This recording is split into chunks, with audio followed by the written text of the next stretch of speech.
கீதாவுடன் மர்மதேசம். இது மர்மதேசம். நம் நாட்டு நட்சத்திரத்தை அடுத்தது நாம சந்திக்க இருக்கிறோம். இவர் ஒரு நடிகர், ஒரு அறிவிப்பாளர், ஒரு ஹோஸ்ட், ஒரு டைரக்டர். இதோ நமக்காக திரு கோவிந்த் சிங். வணக்கம். வணக்கம் கீதா, வணக்கம். எப்படி இருக்கீங்க? I am good. எந்த ஊரு பேய பயன்படுத்துனீங்க நீங்க?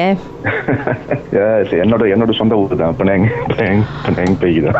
பெனாங் பேயே நீங்க ஆட்டி படிச்சிருக்கீங்க. நடந்தது என்ன? ஆக்சுவலி என்னன்னா, ஆட்டி படிச்சது நான் இல்லை, ஆட்டி படிச்சது அவங்க தான் என்னை ஆட்டி படிச்சாங்க. வாட் ஹேப்பன் யா? இது இயர் 2002ல நடந்த ஒரு விஷயம். அப்பதான் என் டாட்டர் பிறந்து ஒரு 3 months பேபி. ஸோ நான் என்னோட சாந்தினி, ஆமா. ஸோ நானும் என்னோட ஒய்ஃபும் என்னோட நியூலி மேரிட். ஸோ புதுசாக ஒரு வீடு வாங்கணும் அந்த டைம்ல. ஸோ நாங்கள் எப்போதும் அந்த வீடு போய் பார்க்கும்போது it was a show house. அப்போ அந்த கொண்டோல எனக்கு முன்னிலேருந்து எனக்கு அந்த கொண்டோல தங்கணும்னு ரொம்ப பிடிக்கும். எனக்கு அந்த கொண்டோ ரொம்ப பிடிக்கும் எனக்கு. ஸோ அந்த மேனேஜ்மெண்ட் ஆஃபீஸ்க்கு போகும்போது அவங்க சொன்னாங்க, ஓகே எல்லா யூனிட்டையும் வித்து முடிச்சாச்சு, ஷோ ஹவுஸ் தான் இருக்கு, ஸோ நீங்க வாங்கிக்கிறீங்களா அப்படின்னு. ஸோ அஃப்கோர்ஸ் ஷோ ஹவுஸ் அவங்க அழகா டெக்கரேட் பண்ணி அழகா வச்சிருந்தாங்க. பார்த்தோன்னே எங்களுக்கு பிடிச்சி போச்சு. ஸோ நாங்களும் டக்குன்னு யோசிக்காம வாங்கிட்டோம். ஸோ ஒரு வாட்டியும் அந்த வீட்டுக்கு போயிட்டு நம்ம கிளீன் பண்ணும்போது, சுத்தப்படுத்த போகும்போது நான் பார்ப்பேன், என்ன அந்த கொண்டோல இருந்து நிறைய ஃபேமிலி ஷிஃப்ட் அவுட் பண்ணிட்டு இருப்பாங்க. அப்ப ஐ டோல்ட் மை வைஃப், இது என்ன இது, ஒரு வாட்டியும் போகும்போது நம்ம வீட்டுக்கு உள்ளார பார்க்குறோம், நிறைய பேர் வெளியாயிட்டு இருக்காங்களே அப்படின்னு. அந்த டைம்ல மைண்ட்ல ஸ்ட்ரைக் பண்ணல. ஸோ என்ன ஆச்சுனாக்கா, அந்த ஒரு நல்ல நாள்ல பார்த்துட்டு இந்த வீட்டுக்கு பிரவேசனை செஞ்சுட்டு, ஸோ அன்னைக்கு நைட்டு தூங்க போகும்போது, ஏன்னா பிகாஸ் நியூ ஹவுஸ், அப்ப என் ஒய்ஃப் அவங்க she was very tired, she was working up and down, she was running up and down. So ரொம்ப டயர்டா இருந்தாங்க. நான் ஹாலில் உட்காந்து டிவி பார்த்துட்டு இருந்தேன். அப்ப டக்குன்னு என் ரூமுக்கு ஓப்பன் பண்ணி சொன்னாங்க, அந்த ரூம்ல படுங்க, சாந்தினி தூங்க மாட்டா அப்படின்னு. நான் சொன்னேன், சரி நான் வரேன் கொஞ்ச நேரத்துல அப்படின்னு. ஸோ நான் ரூம்ல போயிட்டோன்னே, நார்மலி அந்த ஒரு நைட் லைட் ஒன்று வச்சிருக்கோம்ல இது, அப்ப அந்த ரூம் ரொம்ப இருட்டாவும் இருக்காது. ஆனா புதுசா ஷிஃப்ட் பண்ணனால அந்த லைட் நான் வாங்க மறந்துட்டேன். ஸோ ரூம் சரியான இருட்டா இருந்துச்சு. அந்த பெட் பிகாஸ் அது ஷோரூம்னால அந்த bed it's a fixed bed. So அது சென்டர்ல இருக்கு. அண்ட் அப்புறம் சைட்ல கொஞ்சம் கேப் இருக்கு, அதுக்கப்புறம் விண்டோ. அப்ப நான் ரூம்ல போகும்போது பார்த்தேன்னா, எப்படி பார்த்தேன்னாக்கா, ஒய்ஃப் நடுவில் படுத்திருந்தாங்க, சாந்தினியை சைட்ல போட்டிருந்தாங்க. ஸோ அவ கொஞ்சம் திரும்பினான்னா அவ ஆக்சுவலி கீழே விழுந்துருவா அவ. அப்போ நான் அவங்கள ஒய்ஃப் எழுப்பி சொன்னேன், ஏன் பேபியை இப்படி வச்சிருக்க, நீ நடுவில் வெயின்னு சொல்லும் போது அவங்க கண்ணை திறக்காமையே சைன் லாங்குவேஜ்லயே லைக் நீ படு அப்படின்னு சொன்னாங்க என்கிட்ட. சரி நானும் என்ன பண்ணேன், அந்த பேபி காட் இருக்கும்ல, ஸோ அந்த பேபி காட்டை அந்த சைட்ல சாந்தினிக்கு பக்கத்துல வச்சுட்டு, ஸோ தட் அவ கீழே விழுந்தானே அந்த பேபி காட் டஹான் பண்ணிக்கும் அப்படின்னு சொல்லிட்டு நான் இழுத்து வச்சுட்டு நானும் படுத்துட்டு, ஐ வாஸ் டயர்ட் ஆல்சோ. தூங்கிட்டு இருந்தேன். மணி ஒரு 5 மணி இருக்கும். தடார் திடீர்னு ஒரு சத்தம். அப்ப எனக்கு தெரிஞ்சிச்சு சாந்தினி கீழே விழுந்துட்டா அப்படின்னு. அவ கீழே விழுந்த வேகத்துல என் ஒய்ஃப் பெட்ல எழுந்துச்சு உட்காந்துக்கிட்டு, இருட்டா இருக்கு, நான் அவங்க முகத்தை பார்க்கல, எழுந்துச்சு உட்காந்துக்கிட்டு she started screaming. நானு என்னாச்சு உனக்கு என்னாச்சு? நான் அந்த டைம்ல நான் கபராயிட்டேன். பிகாஸ் பேபியை பாக்குறதா இல்ல ஒய்ஃபை பாக்குறதா? ஆமா, ஏன்னா கீழே அவ அழுதுட்டு இருக்கா, இங்க ஒய்ஃப் இவங்க எப்படி கத்திட்டு இருக்காங்க. எனக்கு என்ன பண்றதுன்னு தெரியல. நான் ஒரு 2 வாட்டி ஸ்லாப் பண்ண அவங்க ஸ்டாப் பண்ணு சொல்றேன். டக்குன்னு அவங்க என்ன பண்ணாங்க, ஸ்டாப் பண்ணிட்டு இறங்கி, நீங்க ஏன் பேபியை சைட்ல போட்டீங்க அப்படின்னாங்க. இல்லையே. அப்படி இருங்க, பாட்டுக்கு பிறகு என்ன நடந்துச்சுன்னு மேலும் பேசுவோம்.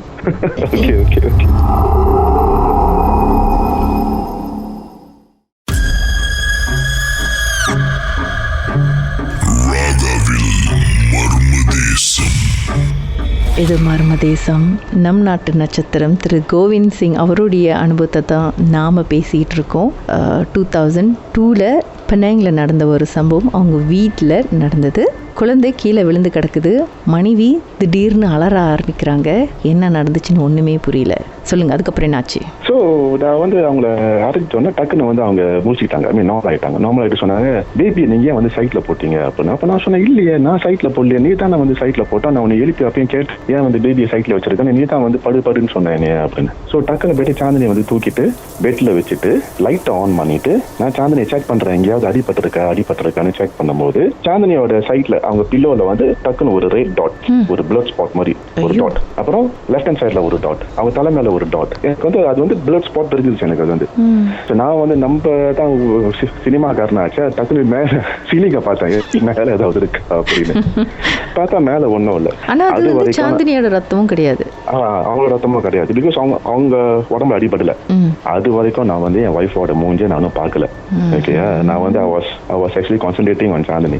என்ன ஆச்சுன்னு இந்த பிளட் ஸ்பாட் பார்த்துட்டு டக்குன்னு அவங்க முகத்து அவங்க திரும்பி பார்க்குறேன். அவங்களோட சின்னுக்கு கீழே அவங்களோட செஸ்ட்ல எல்லாமே அப்படியே பிளட்டா இருக்கு. ஓய்யோ, நான் அதை பார்த்துட்டு என்னாச்சுன்னா அந்த சின்ல வந்து ஒரு பெரிய வெட்டு. So she started bleeding. அந்த வெட்டு எப்படி வந்துச்சுன்னு சத்தியமா எனக்கு தெரியும். மேபி நான் அரைஞ்சனாலையா என்னன்னு எனக்கு தெரியல. ஓகே, ஆனா அந்த அளவுக்கு அரைஞ்சாலும் எப்படி வந்து சின்ல வந்து அடிபடும். இது பார்த்துட்டு என்ன இது சொல்லிட்டோன்னே எனக்கு டக்குன்னு மைண்ட் வந்து வேற மாதிரி ஓடிடுச்சு. என்ன இது முத நாளே வந்து இந்த மாதிரி இருக்கு அந்த வீடு. அவங்களுக்கும் தெரியல எப்படி அடிபட்டுச்சாங்கன்னு. அவங்களுக்கும் தெரியல எப்படி அடிபட்டுச்சுன்னு. அவங்களுக்கு அந்த பிளட் அவங்க பாடி மேல இருக்கிறது வந்து அவங்களுக்கே தெரியல. It was quite a lot. So நான் அன்னைக்கு மார்னிங் எனக்கு வேலை, தூங்காம கொள்ளாம அப்படியே குளிச்சுட்டு என்ன பண்றது, ஏன் முத நாள் இந்த மாதிரி ஆச்சுன்னு சொல்லிட்டு நான் வேலைக்கு போயிட்டு கார்ட் பஞ்ச் பண்ணிட்டு அதுக்கப்புறம் I was telling my colleagues, few of my colleagues, இந்த மாதிரி ஆச்சுன்னு. ஸோ அதுக்கப்புறம் லைக் மைண்ட் ரொம்ப டிஸ்டர்பாகவே இருந்துச்சு, ஏன் இந்த மாதிரி ஆகுது அப்படின்னு. So one of my friends said, okay இந்த மீடியம், ஒரு மலே மீடியம் இருக்காரு, அவரை போய் மீட் பண்ணுவோம். நான் சொன்னேன், ஐயோ எனக்கு இதெல்லாம் வந்து அவ்வளோதான், I am not so keen on this kind of things அப்படின்னு. இல்லை வழி இல்லை, ஜஸ்ட் கோ அண்ட் செக். திடீர்னு ஹூ நோஸ் சம்திங் அன்யூஷுவலா இருக்க போகுது, ஒரு பேரநார்மலா இருக்க போகுது அப்படின்னு. சரின்னு சொல்லிட்டு வேன் அண்ட் சா திஸ் மீடியம்ல திஸ் மலேகாய். அங்கதான் வந்து கதையில செம்ம ட்விஸ்ட். அந்த ட்விஸ்ட்ல வந்து என்னன்னாக்கா, அந்த மலேகாய்க்கு வந்து நான் யாருன்னு தெரியாது, என்னை வந்து முன்ன பின்ன பார்த்தது இல்லை. ஸ்ட்ரெயிட்டாவே ஜம்பிலா பண்ணுவாங்க இல்லையா, பண்ணிட்டு suddenly then he just said, okay அவர் வந்து மலையில சொன்னாரு, நான் வந்து தமிழ்லயே சொல்றேன், உன்னோட வீடு வந்து இட்ஸ் அ கொண்டோ, அந்த பில்டிங் வந்து ப்ளூ கலரா இருக்கும் சரியான்னு கேட்டாரு. நான் சொன்னேன் ஆமா. உன்னோட வீடு மாடி வந்து 4வது மாடியான்னு கேட்டாரு. ஆமான்னு சொன்னேன். 4ஆம் நம்பர் வீடா அப்படின்னாரு. ஆமான்னு சொன்னேன். அந்த வீட்டுல இருக்காது, வெளியாயிரு அப்படின்னாரு. டக்குன்னு தூக்கி வாரி போட்டுருக்குமே. ஐயோ ஆரம்பமே ஆமா, பிகாஸ் அவரு கரெக்டா என்னோட பில்டிங் அந்த பிளாக் என்ன பிளாக், அது என்ன கலர்ல இருக்கும், நான் என்ன ஃப்ளோர்ல இருக்கேன், ஹவுஸ் நம்பர் என்ன, எல்லாத்தையும் சொல்றாரு அவரு. சரி, ஏன் அந்த வீட்டு விட்டு வெளியாகணும்னு சொன்னாரு? இந்த ஷோ ஹவுஸ் வந்து ஆக்சுவலி அதோட சென்டரா HQ நீ அங்க இருக்காத, வெளியாயிரு வீட்டை விட்டு, it's very bad for you அப்படின்னு. என்னதான் இருக்கு அந்த வீட்டுல? எல்லாமே according to him it's all these spirits and you know, நம்ம பாஷையில சொன்னா பேயில. ஓகே, எப்படி அங்க வந்துச்சு? ஆத்மாவா, இறந்து போன ஆத்மாவா, இல்ல ஏதாவது இறந்து போன ஆத்மா? அப்புறம் தான் கேள்விப்பட்டேன். அந்த கொண்டு அவங்க கட்டுனாங்கல்ல, அதுக்கு முன்ன அது வந்து ஒரு கிரேவியாட்டா இருந்திருக்கு. அதை வந்து அடிச்சுட்டு தான் அந்த கொண்டோ வந்து கட்டிருக்காங்க. நம்பர் 1 நான் சொன்னேன் தெரியுங்களா, நிறைய பேர் வந்து ஷிஃப்ட் அவுட் பண்ணிட்டு இருக்காங்க அப்படின்னு. இவங்க எல்லாருக்குமே வந்து அந்த பர்டிகுலர் பிளாக்ல இருந்தது வந்து அவங்க எல்லாருமே இந்த ஒரு பேட் எக்ஸ்பீரியன்ஸ் பண்ணிருக்காங்க. ஓகே, அவங்கெல்லாம் வந்து என்ன மாதிரியான சம்பவத்தை கோட்ரு பண்ணாங்க? அவங்க ஆக்சுவலி அதான் இப்போ மோஸ்ட்லி வந்து அது வந்து சைனீஸ் ஃபேமிலி தான் வெளியானது. அப்போ அவங்ககிட்ட நான் ஒரு ஆள்கிட்ட கேட்கும்போது அவங்க சொன்னாங்க, yes this place is already lots of problem சொல்லிட்டு. ஆனால் அஃப்கோர்ஸ் அவங்க என்கிட்ட டீட்டெயிலாக சொல்லல அந்த டைமில். பட் அவங்க எல்லாரும் வெளியாகிட்டு அதுக்கப்புறம் நாங்களும் வந்து என்ன ஆசையாக வாங்கின வீடு அது வந்து. So we had no the choice, we had to sell the house. Okay, because நாங்கள் வந்து வச்சிருந்தாலும் எங்களுக்கு அது வந்து வேஸ்ட் தான் எங்களுக்கு அந்த வீடு. அப்போ ஒரு இந்தியன் ஃபேமிலி வந்தாங்க. அப்போ ஆனால் அவங்ககிட்ட உண்மையான கதையை சொல்லிட்டோம் நாங்கள், இந்த மாதிரி இருந்துச்சு இந்த வீட்டில். ஸோ அதான் நாங்கள் வந்து அவரு சொன்னாரு, பரவாயில்லையா எனக்கு, நான் வந்து இதெல்லாம் பார்த்துக்குவேன், எனக்கு வந்து பிரச்சனை இல்லை, நான் வீடை வாங்கிக்கிறேன் அப்படின்னாரு அவரு. சரி சொல்லிட்டோன்னே அவர்கிட்ட என்ன வீடை விட்டாச்சு. ஒரு மாசம் 2 மாசம் இருக்கும். அவர் எனக்கு கால் பண்ணி சொன்னாரு, ஆக்சுவலி நீங்க சொன்னது உண்மைதான், இது சாதாரணதுல பெரிய பெரிய விஷயம் இருக்கு இந்த வீட்டு உள்ளார. என்னோட டாக்டரையே இந்த ஆட்டி படைச்சிருச்சு அது. ஆனா இப்ப எல்லாம் ஓகே, இப்ப எல்லாத்தையும் நாங்க வந்து கிளியர் பண்ணிட்டோம். இன்னைக்கு வரைக்கும் அந்த ஃபேமிலி அங்க தான் இருக்காங்க. அவங்க டாக்டருக்கு என்ன நடந்துச்சா? அது லாட்ஸ் ஆஃப் டிஸ்டர்பன்ஸ், இந்த தூங்கும் போது டிஸ்டர்ப் பண்றது. அவங்க ஆக்சுவலி ஒரு வாட்டிக்கு வந்து ஐ திங்க் பால்கனிலயும் வந்து ஏறி நின்றுருக்காங்க போல, குதிக்கிறதுக்கு கீழே. Oh my God. Some time the father saw என்னன்னு அப்பதான் வந்து அவர் வந்து ரிலாக்ஸ் பண்ணாரு, இது வந்து ரொம்ப ஸ்ட்ராங்கா இருக்கு அப்படின்னு. ஸோ அன்னிலேருந்து எனக்கு வந்து எந்த ஒரு புது வீட்டுக்கு ஷிஃப்ட் பண்ணாலும் அந்த ஒரு ஃபோபியா வந்துடும் எனக்கு. சரி, நீங்க ஃபர்ஸ்ட் டேல வந்து உங்களுக்கு அந்த மாதிரி நடந்தது, செகண்ட் டே நீங்க அந்த வீட்டில் தங்கி இருந்தீங்களா இல்ல செகண்ட் டேவே வேற எங்கேயாவது போயிட்டீங்களா? இல்லையே, அன்னைக்கு நைட் நான் சொன்னேன்ல அந்த மீடியம் மீட் பண்ணேன். ஏர்லி மார்னிங் 5 மணிக்கு நடந்தது. 8 மணிக்கு நான் ஆஃபீஸ்ல இருக்கேன். மத்தியானம் 12 மணிக்கு அந்த மீடியம் பார்க்க போறேன். சாயங்காலம் 5 மணிக்கு பேக் எல்லாத்தையும் பேக் பண்ணி திருப்பி என்னோட பழைய வீட்டுக்கே போயிட்டோம் நாங்க. அன்னைக்கு நைட் ஒரு நைட் தான் தங்கணும் அந்த வீட்டுல. ஆக்சுவலி ஒரு நைட்லயே இவ்வளோ பெரிய இன்சிடென்ட்னா பல நைட்ஸ்னாக்கா அதை வச்சு ஒரு படமே எடுத்துருக்கலாம் போல. படமே எடுத்துருக்கலாம். அதுதான்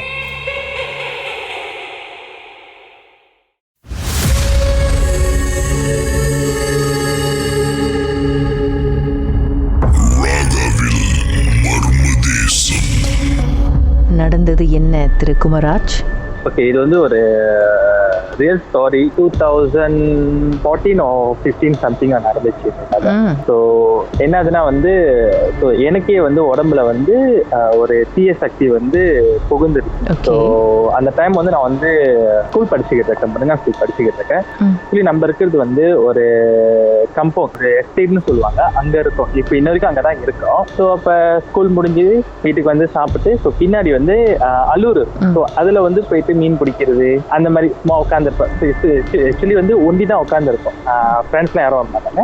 உடம்புல வந்து அந்த தீய சக்தி புகுந்துருக்கலாம். ஸோ எனக்கு தெரியாது. பட் என்னோட நடவடிக்கைலாம் வந்து வீட்டில் வந்து வித்தியாசமா இருந்திருக்கு. இது வந்து அம்மா வந்து என்கிட்ட சொல்லியிருக்காங்க. எப்படின்னா வந்து ஒழுங்கா யாருக்கிட்டையும் பேசுறது இல்லை, ஸோ ரொம்ப கோவப்படுறது, நாய்ஸியா இருக்கக்கூடாதுன்னு சொல்லுவேன் நான். அண்ட் தென் வீட்டில் வந்து பூஜை போடக்கூடாது. அண்ட் தென் டெய்லி வந்து வீட்டில் வந்து ஏதாச்சும் ஒரு கவிச்சி மீன், அந்த கோழி ஆடு இந்த மாதிரி எல்லாம் கேட்பேன் நான். ஸோ அப்ப பேரண்ட்ஸ்க்கு வந்து ரொம்ப குரிஷியஸா இருந்துச்சு, என்ன ஆச்சு உனக்கு, ஏன் திடீர்னு இந்த மாதிரி ஆகுறான் அப்படின்னு. இது வந்து அப்படி வந்து ஸ்கூல்லயே நடந்தது. ஸ்கூல்ல வந்து என்னோட ஃப்ரெண்டை வந்து நான் அடிச்சு கீழே தள்ளி விட்டு அப்ப அந்த டிசிப்ளின் கேஸ் வரைக்கும் போய், ஆக்சுவலி நான் வந்து டிசிப்ளின்ல வந்து குட் பர்சன், பட் டீச்சரே வந்து பேரண்ட்ஸை கூப்பிட்டு சொல்லியிருக்காங்க, ஏன் திடீர்னு அவங்க இந்த மாதிரி சேஞ்ச் ஆனாங்க எங்களுக்கும் தெரியல. அப்ப பேரண்ட்ஸ் என்ன பண்ணாங்க, சரி இது வந்து பாக்குறதுக்கு கொஞ்சம் சஸ்பீஷியஸா இருக்குன்னு சொல்லிட்டு தான் ஒரு சாமி பாக்குறவங்க வீட்டுக்கு வந்து கூட்டிட்டு போனாங்க. பட் இதுதான் வந்து முதல் டெம்பிளுக்கு கூட்டிட்டு போனாங்க. பட் அது வந்து எப்படி சொல்றது, அவங்களுக்கு வந்து ரொம்ப தடங்கல், போக முடியாம ஏதாச்சும் உடம்பு முடியாம போறது, இல்ல மோட்டார் பைக் வந்து ரிப்பேர் ஆகுது அந்த மாதிரியா. அதுக்கப்புறம் தான் வந்து ஒருத்தவங்களுக்கு தெரிஞ்சவர், அவர் வந்து பூசாரியா இருக்காரு, அவர் பேர் சொல்ல விரும்பல, அவங்க வீட்டுக்கு வந்து இன்ஃபார்ம் பண்ணிட்டு அவங்க வீட்டுல வந்து அந்த அன்னைக்கு வந்து திருவிழா, யாரு ஐயா சாமி வச்சிருக்காங்க, திருவிழா செஞ்சிருந்தாங்க. அந்த டைம் என்னை கூட்டிட்டு போறாங்க. ஸோ நான் அங்க போறப்ப எனக்கு தெரியுது நான் அங்க போறேன்னு. பட் அங்க போய் என்ன ஆனிச்சுன்னு எனக்கு தெரியல. ஸோ நான் போயிட்டு என்ன பண்ணேன், எல்லாம் போய் சாமி கும்பிடுவாங்க. பட் நான் உட்காந்து நல்லா சாப்பிட்டேன். எனக்கு தெரிஞ்சு நல்லா சாப்பிட்டேன். இப்போ அம்மாவே வந்து என்ன இப்படி சாப்பிட்றா, எழுந்திரி வா போலாம் அப்படின்னு கூப்பிட்டாங்க. பட் நான் இல்ல அப்புறம் போலாம், சாப்பிட்டுக்கிறேன்னு சொல்லி நிறைய சாப்பிட்டுருக்கேன். அண்ட் தென் சாப்பிட்டு முடிச்சதுக்கு அப்புறம் என்னை கோயிலுக்கு கூப்பிட்டாங்க உள்ளுக்கு. பட் நான் வரமாட்டேன்னு சொன்னேன். ஆனா வந்து அதுக்கப்புறம் என்ன நடச்சுன்னு தெரியல. அண்ட் தென் எனக்கு நான் ரியலைஸ் பண்றப்ப நான் வந்து அந்த உள்ளுக்கு ஓரத்துல வந்து ஷர்ட் இல்லாம நிக்கிறேன், மீன் அந்த விபூதி எல்லாம் பூசி நிக்கிறேன். ஸோ அப்ப அம்மாட்ட கேட்டா அம்மா சொன்னாங்க, இல்ல ஒன்னும் இல்லடா, நம்ம வீட்டுக்கு போலாம் அப்படின்னு. அப்ப கையில வந்து ஒரு முடிக்கயிறு கட்டியிருந்தாங்க. அண்ட் தென் நாங்க அங்கேருந்து கிளம்பி வீட்டுக்கு வந்து சேர்றோம். அந்த கையில உள்ள முடிக்கயிறு இல்ல. ஸோ அப்ப அம்மா கேட்டாங்க, எங்கட முடிக்க, எனக்கு தெரியல அப்படின்னு சாமி வந்து சொல்லியிருக்காங்க. ஓகே, விதின் ஒரு 1 வீக்ல வந்து நீங்க கூட்டிட்டு வாங்க, இல்லைன்னா வந்து அவங்க வந்து உயிர் வந்து இருக்காது அவங்கள்ட்ட. ஏன்னா ஆல்ரெடி வந்து ரொம்ப ரொம்ப வேர்ஸ்ட் ஆயிடுச்சு அவங்களோட இது அப்படின்னு. ஸோ அப்ப பேரண்ட்ஸ் வந்து என்கிட்ட இன்ஃபார்ம் பண்ணல இதை. அவங்களும் வந்து சரி என்னோட போக்கிலே விட்டுட்டாங்க. சரி நான் என்ன பண்ணணும், அப்பதான் வந்து வீட்டுல வந்து ஒரே பிரச்சனை வந்து எங்க அண்ணன் வந்து எப்பயுமே வந்து நல்லா ஜோக் பண்ணி வடிச்சுக்கிட்டு இருப்பாங்க. அந்த டைம் அவங்க செய்யறப்ப அவங்கள வந்து அந்த மங்கு இருக்குல்ல, பிங்காங் மங்கு, அந்த கிளாஸ் மங்கு, அது தூக்கி வச்சுட்டேனா, எனக்கு வந்து சத்தம் போடாத என் வீட்டுல அப்படின்னு சொல்லி. பட் அவங்க என்னன்னா நியமீஸ்ல எப்படி சொல்றது விலகிட்டாங்க, இல்லைன்னா அவங்க மேல பட்டிருக்கும் அப்படின்னு. எனக்கு வந்து தெரியும் என்னமோ நடக்குதுன்னு, பட் என்ன நடக்குதுன்னு எனக்கு தெரியல. ஸோ அது நடந்துட்டோன்னா அம்மா வந்து லைக் வந்து இந்த விபூதி அந்த மாதிரி ஏதாச்சும் பூசை பேக் டு நார்மலா. ஸோ நான் கேட்பேன், ஏன் என்ன ஆச்சு, ஏன் இந்த மாதிரி பண்ணீங்க அப்படின்னு. இல்லடா ஒன்றும் இல்லை. என்ன வயசு உங்களுக்கு? எனக்கு வந்து ஒரு 15-16 வயசு இருக்கும். ஸோ அப்பதான் என்னோட ஃபர்ஸ்ட் டைம் டிசிப்ளின் இஷ்யூ அதெல்லாம் வர ஆரம்பிச்சு. நானே ஸ்கூலுக்கு போய் தான் இதெல்லாம் எனக்கு தெரிஞ்சிச்சு, இந்த மாதிரி நடந்துச்சு. ஸோ அதுக்கப்புறம் வந்து அந்த டேட் வந்து கிட்ட வரப்ப அந்த அவரு கொடுத்த ஓகே தேதி நீங்க வாங்கன்னு சொல்லி அந்த அன்னைக்கு நாங்க போற அன்னைக்கு வந்து ஃபேமிலி எல்லாம் வந்து வெளியே போலாம் அப்படின்னு சொல்லியிருந்தாங்க என்கிட்ட. ஸோ நானும் ஓகே ஹாப்பியா ஓகே வெளியே தான் போறோம் அப்படின்னு சொல்லிட்டு வெயிட் பண்றேன். எல்லாரும் வருவோம். எனக்கு வந்து எப்படின்னா ஏன் எல்லாரும் திடீர்னு வராங்க, நம்ம மட்டும் தானே போறோம் அப்படின்னு நினைச்சேன். அப்ப அங்க என்ன நடந்துச்சுன்னா வந்து என்னோட அங்கிளுக்கும் அப்பாவுக்கும் வந்து ரொம்ப பெரிய சண்டை. நீ ஏன் வந்து லேட்டா வந்த, ஏன் உனக்கு வெள்ளனையா வர தெரியாதா அப்படின்னு அப்பா கேட்க, அப்பா அங்கிள் மீன்ஸ் வந்து அப்பாவோட அக்கா பையன். அவரு வந்து வேற என்னமோ ஒரு விஷயம் பேசும், 2 பேருக்கும் சண்டை, வாய் சண்டை ரொம்ப பெருசாகி அப்ப ஃபேமிலி எல்லாம் இது பேசிக்கிட்டு இருக்காங்க. அப்ப நான் மட்டும் ஸ்பெஷலா ஒரு ஸ்பெஷல் கேரக்டர் மாதிரி போயிட்டு காடி கதவை திறந்து அது மேல கை வச்சுட்டு சிரிச்சுக்கிட்டு இருக்கேன். சோ அப்ப எல்லாம் அம்மா சொல்றாங்க. அப்ப அம்மா என்ன பண்ணாங்க, ஓகே எல்லாமே சைலண்டா இருங்க, இது வந்து என்னத்தினால நடக்குதுன்னு எல்லாம் அண்டர்ஸ்டாண்ட் பண்ணிக்கங்க, யாரும் சண்டை போடாதீங்க, நம்ம இங்க என்னத்துக்கு போறோம் வெறும்னு இதெல்லாம் கிளம்பி பிரேயர்ஸ்க்கு போவோம் அப்படின்னு சொன்னாங்க. சோ அப்ப அம்மா என்ன கூப்பிட்டாங்க, சரி வா போலாம், காடியில போவேனா பைக்ல போலாம். நான் சொன்னேன் இல்லம்மா நாளைக்கு போய்க்கலாம் அப்படின்னு நான் சொல்லியிருக்கேன். அப்ப அம்மா சொன்னாங்க இல்ல இன்னைக்கே போய் ஆகணும்னு. சோ நம்ம இருக்கிற எஸ்டேட்டுக்கும் வந்து அந்த பூசாரி வீட்டுக்கும் வந்து அந்த பூசாரி வீடு வந்து சாமான்ல இருக்கு நம்ம எஸ்டேட். ஸோ சாமான் எஸ்டேட் வந்து நியர்பை பக்கத்துல தான் ஒரு தண்டவாளம் இருக்கும். அந்த நார்மலா வந்து பைக் ஏறி தண்டவாளம் ஏறி அந்தாண்ட தாண்டி போகலாம், அந்த மாதிரி ஒரு பாதை தான் அமைச்சிருந்தாங்க. ஸோ அப்ப அந்த பாதையில போறப்பதான் வந்து நான் அம்மா கிட்ட சொல்லிக்கிட்டு வரேன், இல்லம்மா எனக்கு உடம்பு முடியாத மாதிரி இருக்கு, நான் வீட்டுக்கு போறேன், என்னை ஏடிபி வீட்டுல விடுங்க அப்படின்னு. அப்ப அம்மா சொல்றாங்க இல்ல கொஞ்ச நேரம்னா பிரேஸ் முடிச்சுட்டு நம்ம போயிடலாம் அப்படின்னு. அப்ப அம்மா அப்பா நான் 3 பேர் என்ன பைக்ல நடுவில் உட்காரிச்சு கூட்டிட்டு போறேன். பிறகு அதுக்கப்புறம் கோயிலுக்கு போனீங்களா இல்லையா, என்ன நடந்துச்சு நம்ம பார்க்கலாம். உங்க வாழ்க்கையிலும் நடந்த அமானுஷமான அந்த சம்பவத்தை எப்படியாவது என்கிட்ட சொல்லியே ஆகணும்னு அவளோடு காத்துட்டு இருக்கீங்களா? எங்களுக்கு நீங்க வாட்ஸ்அப் பண்ணலாம் 034913333. உங்க பெயர் அதுக்கப்புறம் #MD அப்படின்னு டைப் பண்ண மறந்துடாதீங்க. கடந்த வாரங்களின் கதைகளை மீண்டும் நீங்க கேட்கணும்னு நினைச்சீங்கன்னா ஷாக் ஆப் வாயிலா கேட்கலாம். SYOK செட்டிங்ஸ் லாங்குவேஜ் தமிழ்னு செலக்ட் பண்ணுங்க. சர்ச் ஐகான்ல மர்ம தேசம் அப்படின்னு டைப் பண்ணுங்க. ஷாக் காஸ்ட்னு கிளிக் பண்ணீங்கன்னா எல்லா கதையும் அங்கதாங்க இருக்கு.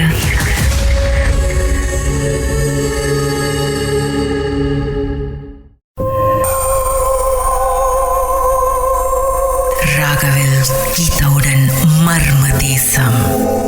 திரு குமராஜ் அவருடைய வாழ்க்கையில் 2014 நடந்த ஒரு சம்பவத்தை நம்மோடு பகிர்ந்துட்டு இருக்கிறாரு. அப்போ அவருடைய வயது 16. அவருக்கு வந்து திடீர்னு பல மாற்றங்கள், ஸ்கூல்லையும் வீட்லேயும் வயலண்ட் ஆக ஆரம்பிச்சாரு.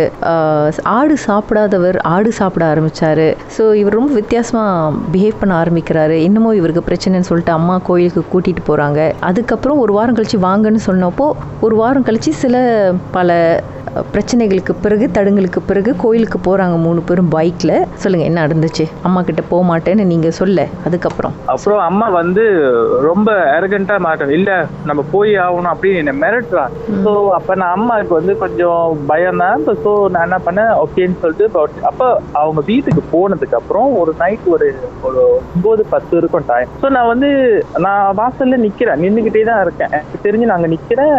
நான் ரியலைஸ்ல ஓகே நம்ம அங்க வந்திருக்கோம் அப்படின்னு. அப்ப அம்மா கூப்பிட்டாங்க. நான் சொன்னேன் இல்லம்மா நீங்க போங்க நான் வரேன் அப்படின்னு. நான் அந்த ஓரத்திலேயே நின்றுகிட்டு இருக்கேன் அவங்க வீட்டோட என்ட்ரன்ஸ்லயே. அண்ட் தென் அதுக்கப்புறம் அம்மா என்ன பண்ணாங்க, சரி வா கேட்டு சாத்தணும்னு சொல்றாங்கன்னு சொல்லிட்டு கேட்டை வந்து சாத்திட்டு லாக் பண்ணிட்டு என்னை இட்டுட்டு போறாங்க. ஸோ அதுக்கு அந்தான வந்து என்ன நடந்துச்சுன்னு எனக்கு தெரியல. தென் நான் கண்ணு முழிக்கிறப்ப வந்து அந்த ஐயாவோட சாட்டை வந்து என்னோட கழுத்துல வந்து பிடித்து அண்ட் தென் விபூதி வச்சிருக்காங்க. ஸோ அதுதான் வந்து எனக்கு ரியலைஸ் பண்ணிச்சு. இந்த விஷயம் நடக்கிறதுக்கு முன்னாடி என்ன நடந்துச்சுன்னு என்னோட அம்மா சொல்லி தான் வந்து எனக்கு ரொம்ப ஷாக்கிங்கா இருந்துச்சு. ஐயோ இப்படி பண்ணிருக்கனா அப்படின்னு இப்போ வரைக்கும் நினைச்சேன்னா ஐ மீன் ஐயோ நம்ம இப்படி பண்ணிருக்கோமோ ரொம்ப மனசு வந்து ரொம்ப பயம் உண்டாக்கும். ஐயோ இது உண்மைதானா அப்படின்னு. ஸோ அதை திரும்ப வீட்டுல வந்து யாராச்சும் என்னோட ஃப்ரெண்ட்ஸ் இல்ல எனக்கு தெரிஞ்சவங்க வந்தாங்க, நான் சொல்லி கேட்பேன், அம்மா இந்த கதையை சொல்லுங்கம்மா அப்படின்னு.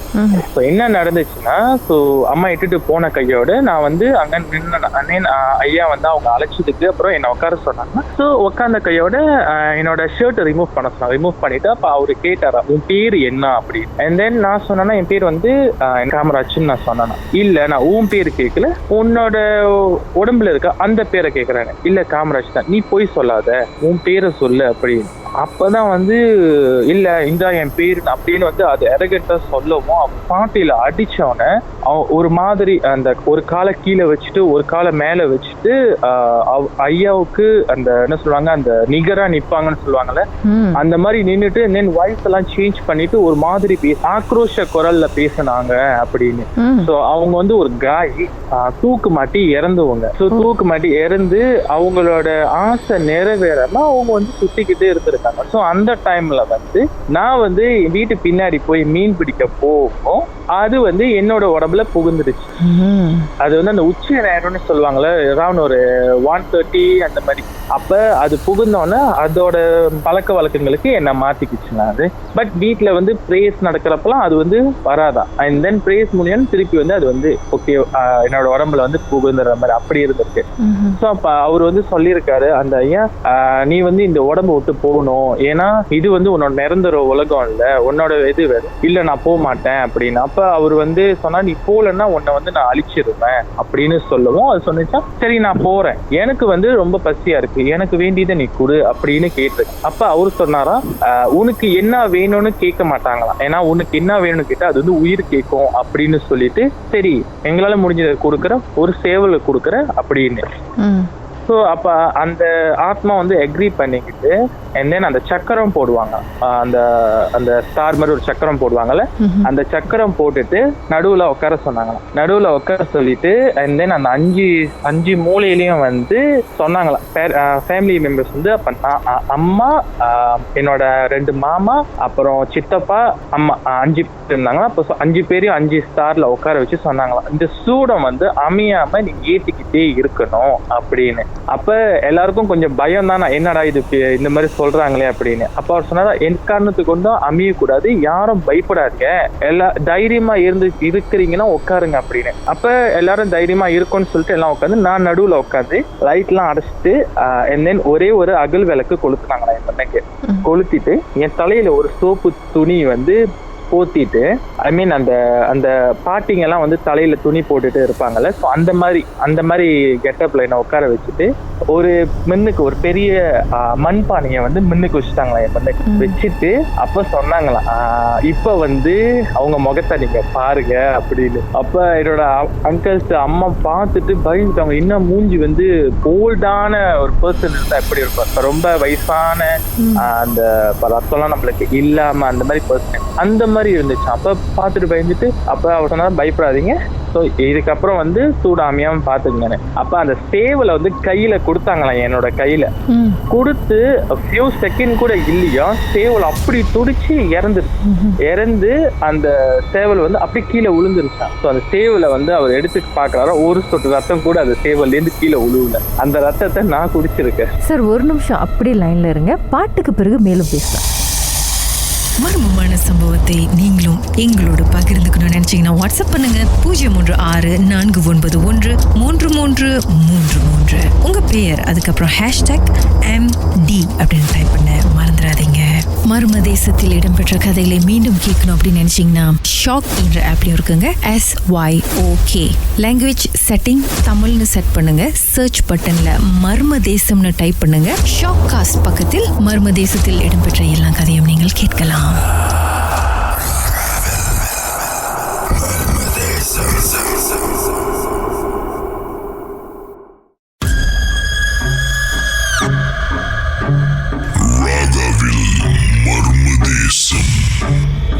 சொல்லுங்க சார், அதுக்கப்புறம் என்ன நடந்துச்சு?